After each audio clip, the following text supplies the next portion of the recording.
Hey, welcome back to this series of Limitless TV. My name is Matt. And my name is Joel. And we are from Letchworth Garden City Church, just north of London.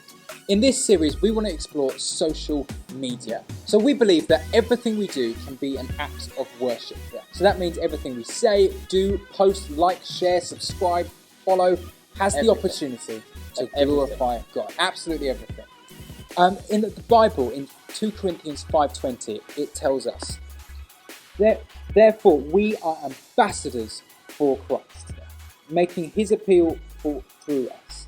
So what that means is that we represent Christ, not just in our earthly lives, where we're walking down the street or at school, but also in our online lives. And so that's why we want to take these next few episodes to look at social media.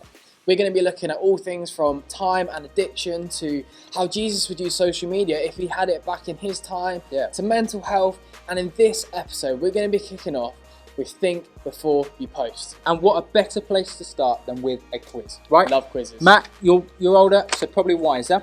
Better looking, better dressed, definitely. I agree with my statement, but not yours. Okay, first question. How many users are there on Instagram?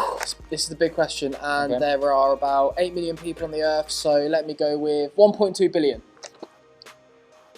854.5 million, Matt. I was off by quite a few million. You were off. What about the number of Snapchat users? Okay, Snapchat, got to be lower. I mean, people still use it, but not so much. So what about 300 million? Not far off. 265 million. Wow, that's not as many. Not as many. What about TikTok? I reckon this will throw you.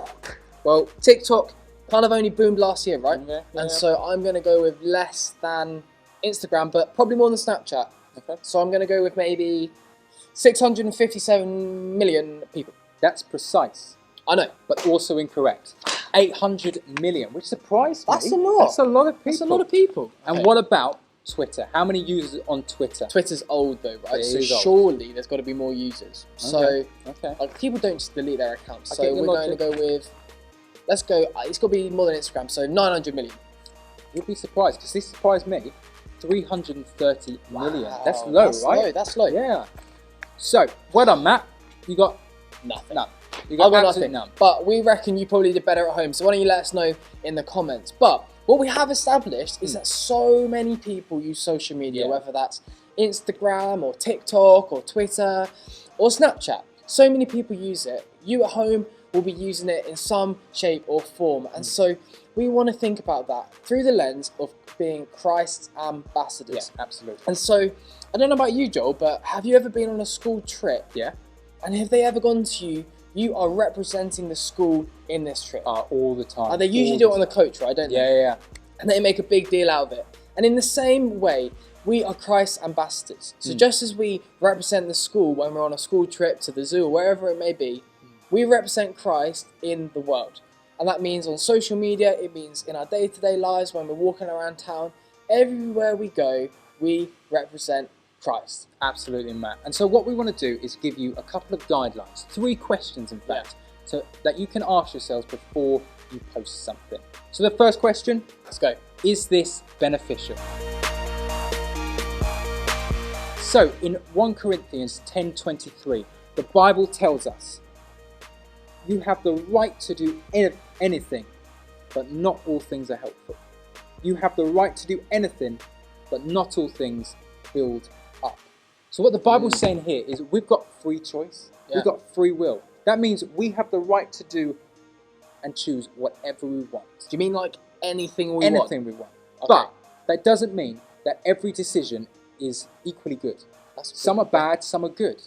So, for example, Matt, we like to go to restaurants together, don't we? We did before COVID, but we do. Before we went back when we could actually have a social life outside of Zoom, we used to go to a restaurant, and often we'd take the same menu. You would choose a salad. It's true, I do love a good salad. And I would choose a cheeseburger. Yeah, that's a pretty typical. That's pretty true. Yeah, right? So, we both have the right to choose out of this menu what we want to eat. But Matt's decision is better than mine. Mine's probably tastier, but Matt's is cheaper and it's far, far healthier. It's true. And so we have the same situation on social media. Yeah, we do. We might find something on Facebook that's an inappropriate joke. We have the right to share it. But is it beneficial? Does it glorify God if we shared it? In the same way, we might take a picture of ourselves and use Photoshop to enhance it. We have the right to do that. But does it show that you love yourself because you are a child of God? It's a good question. So I want to challenge you here, Matt. Are you ready for this challenge? Yeah. Put onto my seat. What would you do if right now you got a notification saying Jesus Christ is following you on Instagram? And I'm talking true Jesus Christ Instagram account. It's got a blue tick and everything. We're talking like Big JC? Yeah, Big JC, blue tick. Okay. What would I do? What would you do? Would you have to delete any posts? Would you have to change what you share and how you share? You know, would you have to change your social media habits if you knew that Jesus Christ was going to be checking on your feed? And in our second question, we want to look at, does it build people up or does it tear them down?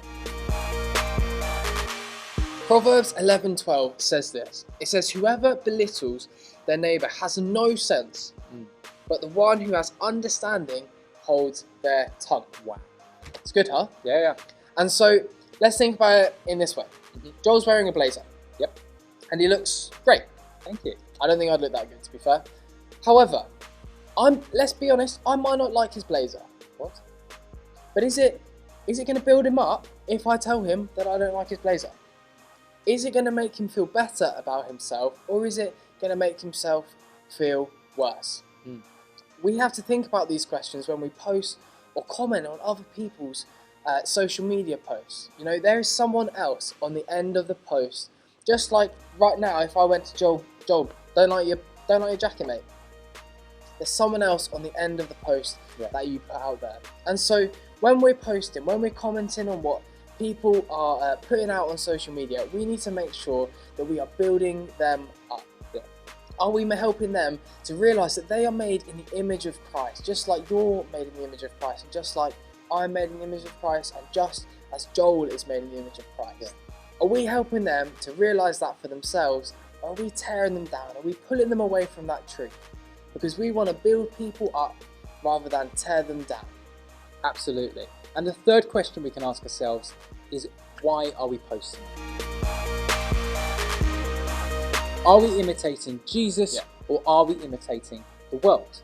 See, Romans 12 verse 2 says to us, do not be conformed to this world, but be transformed by the renewal of your mind, that by testing you may discern what is the will of God, what is good and acceptable and perfect.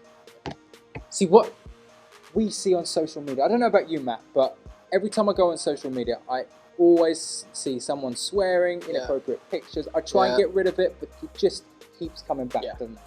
Now, the world says that's okay. The world says that's right. The world says this is who we should be.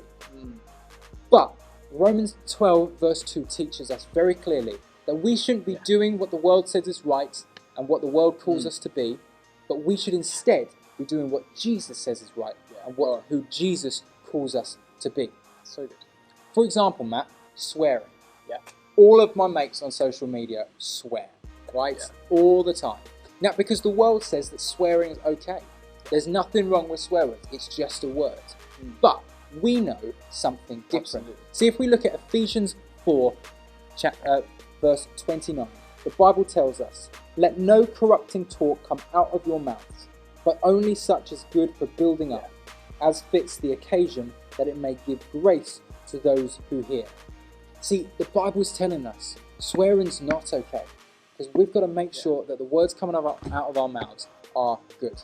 And so that is just one of the ways in which the Bible tells us how we can live our lives. And so when you're thinking about how you use social media, are you thinking about those three questions? 1, is it beneficial? 2, is it building other people up or is it tearing them down? And number 3, are we imitating the world or are we imitating Christ? And so we want to shine out Jesus on social media. And in Matthew 5:16 it says, neither do people light a lamp and put it under a bowl. Instead, they put it on its stand and it gives light to everyone in the house. Amen. And so for you at home, are you going to be a person that shines out their light on social media, or are you going to sit under a bowl?